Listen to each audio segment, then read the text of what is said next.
Stay. Okay. All right, chapters 31, 32, and 33 of the New King James Version of the Bible.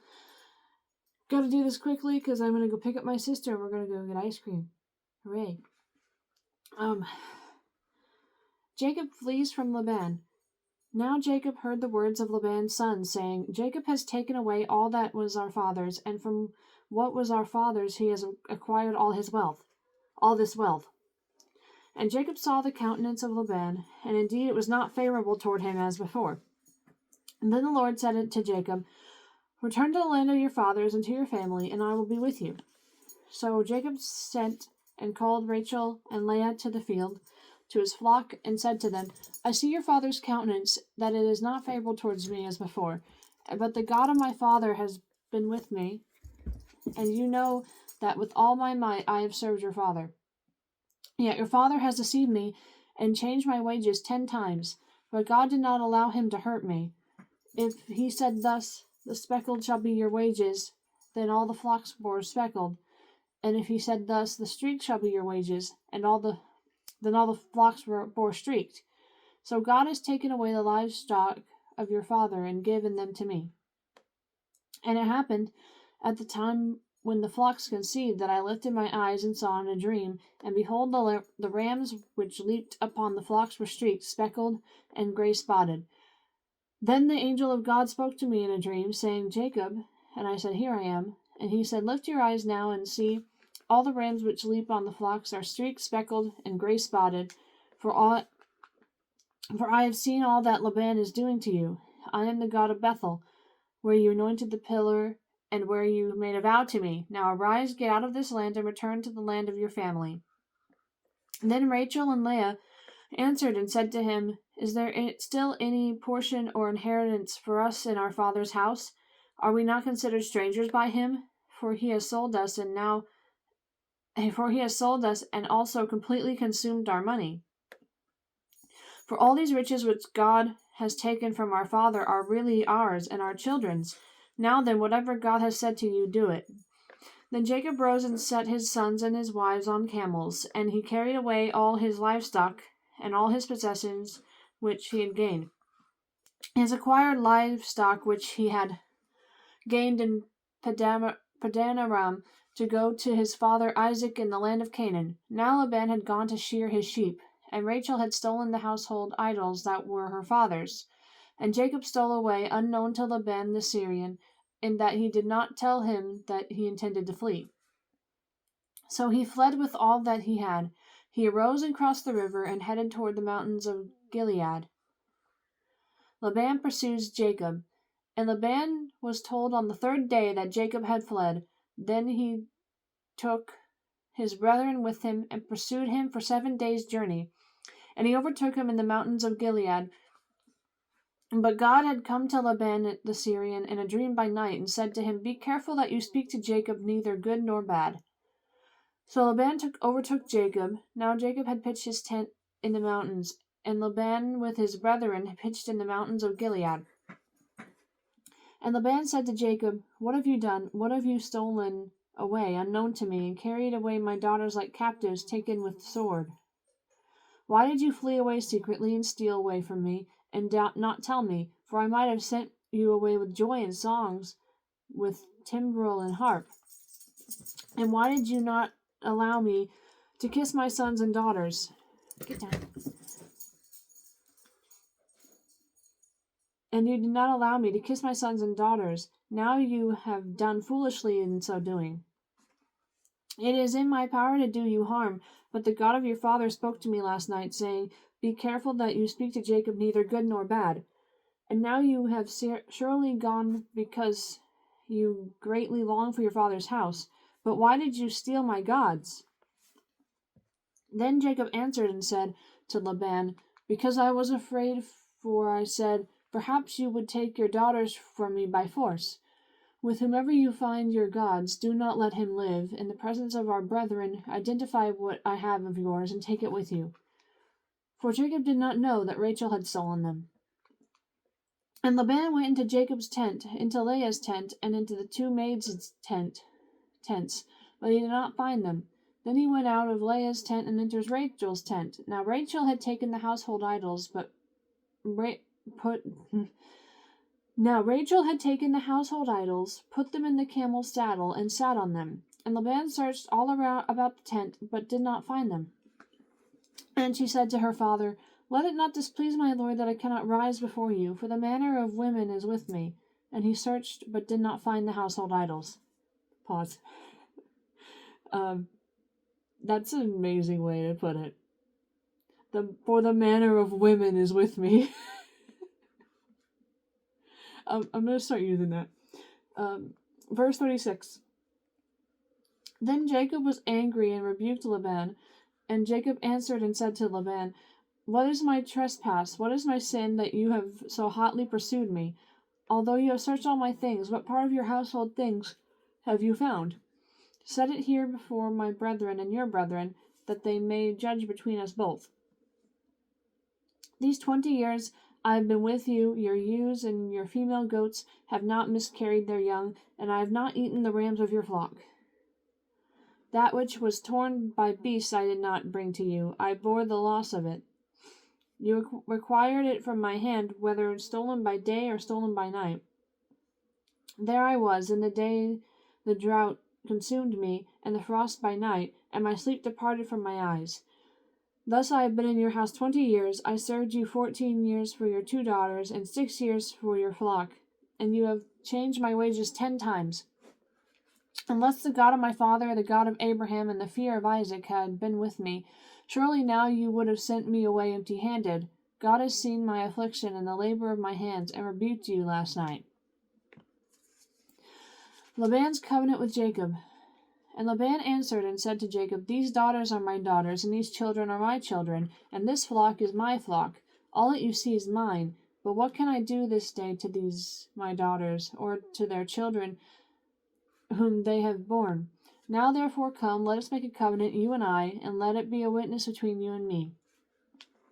So Jacob took a stone and set it up as a pillar. Then Jacob said to his brethren, Gather stones, and they took stones and made a heap. And they ate there on the heap. Laban called it Jegar Sahudutha, but Jacob called it Galeed. And Laban said, This heap is a witness between you and me this day. Therefore its name was called Galeed. Also Mizpah, because he said, May the Lord watch between you and me when we are absent one from another. If you afflict my daughters, or if you take other wives besides my daughters, although no man is with us, see, God is witness between you and me. Then Laban said to Jacob, Here is this heap, and here is this pillar, which I have placed between you and me. This heap is a witness, and this pillar is a witness, that I will not pass beyond this heap to you, and you will not pass beyond this heap and this pillar to me for harm. The God of Abraham, the God of Nahor, and the God of their father judge between us. And Jacob swore by the fear of his father Isaac. Then Jacob offered a sacrifice on the mountain, and they called his brethren to eat bread. And they ate bread and stayed all night on the mountain. And early in the morning Laban arose and kissed his sons and daughters and blessed them. And then Laban departed and returned to his place. All right, that was chapter 31. Hold on a second. This page is being a little bit weird. There we go. All right, chapter 32. Esau comes to meet Jacob. So Jacob went on his way, and the angels of God met him.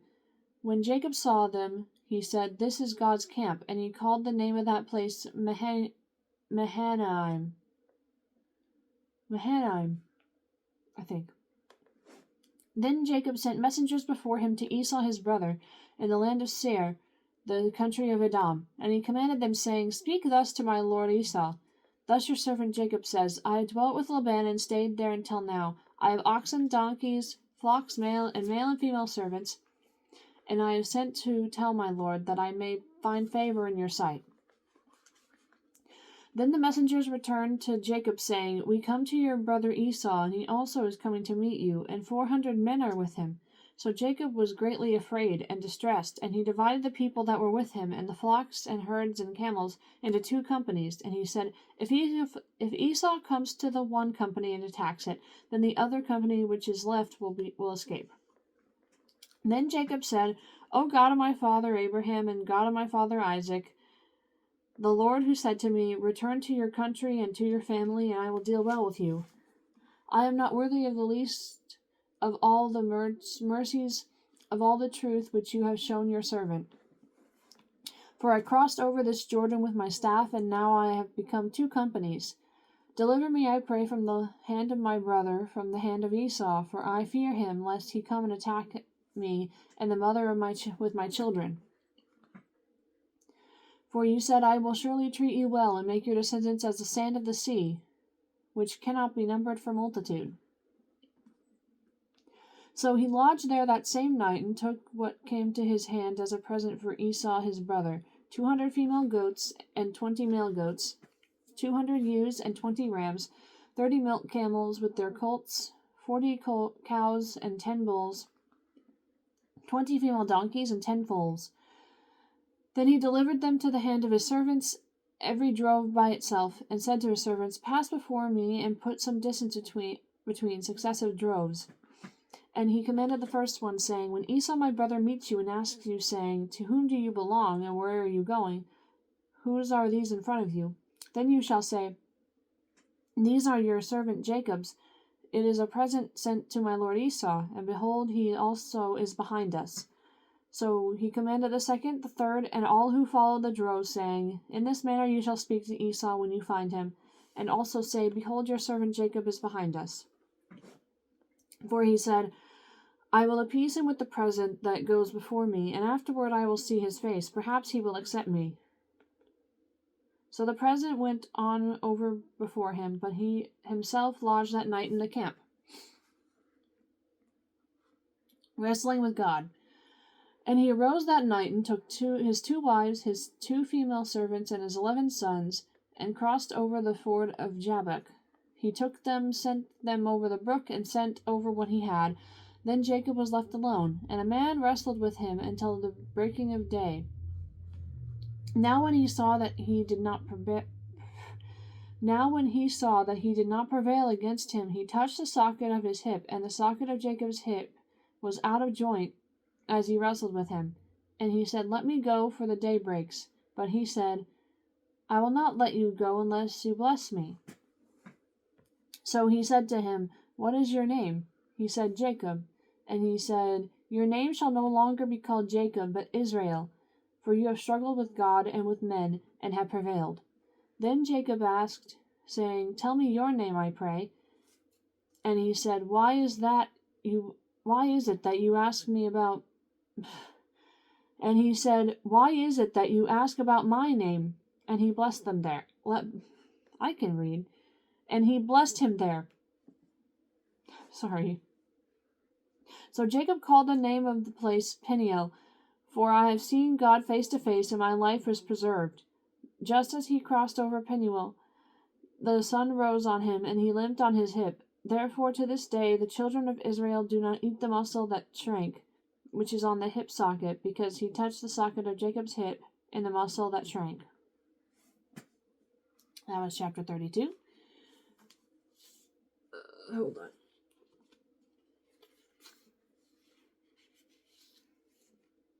All right. Chapter 33. Jacob and Esau meet. Now Jacob lifted his eyes and looked, and there Esau was coming, and with him were 400 men. So he divided the children among Leah and Rachel and the 2 maidservants, and he put the maidservants and their children in front, Leah and her children behind, and Rachel and Joseph last. Then he crossed over before them and bowed himself to the ground 7 times until he came near to his brother. But Esau ran to meet him and embraced him and fell on his neck and kissed him, and they wept. And he lifted his eyes and saw the women and children and said, Who are these with you? So he said, The children whom God has graciously given your servant. And then the maidservants came near, they and their children, and bowed down, and Leah also came near with her children, and they bowed down. Afterward Joseph and Rachel came near, and they bowed down. Then Esau said, What do you mean by all this company which I met? And he said, These are to find favor in the sight of my lord. But Esau said, I have enough, my brother. Keep what you have for yourself. And Jacob said, No, please, if I have now found favor in your sight, then receive my present from my hand, inasmuch as I have seen your face, as though I had seen the face of God, and you were pleased with me. Please take my blessing that is brought to you, because God has dealt graciously with me, and because I have enough. So he urged him, and he took it. Then Esau said, Let us take our journey, let us go, and I will go before you. But Jacob said to him, My Lord knows that the children are weak, and the flocks and herds which are nursing are with me. And if the men should drive them hard one day, all the flock will die. Please let my Lord go on ahead before his servant. I will lead on slowly at a pace which the livestock that go before me and the children are able to endure, until I come to my Lord in Seir. And Esau said, Now let me leave with you some of the people who are with me. But he said, What need is there? Let me find favor in the sight of my Lord. So Esau returned that day on his way to Seir, and Jacob journeyed to Succoth, built himself a house, and made booths for his livestock. Therefore the name of that place is called Succoth. Jacob comes to Canaan. Then Jacob came safely to the city of Shechem, which is in the land of Canaan, when he came from Padanaram, and he pitched his tent before the city. And he bought the parcel of land where he had pitched his tent from the children of Hamor, Shechem's father, for 100 pieces of money. Then he erected an altar there and called it El Elohai Israel. I think that's how you pronounce that. I think. El Elohai Israel. Something like that. All right. That is chapter 33 and the end of our reading for today. Little bit of a shorter video today because I don't really want to talk that much and I have to go. So, thank you. I will see you tomorrow. Wait. The kittiest of cats. We loves him so much.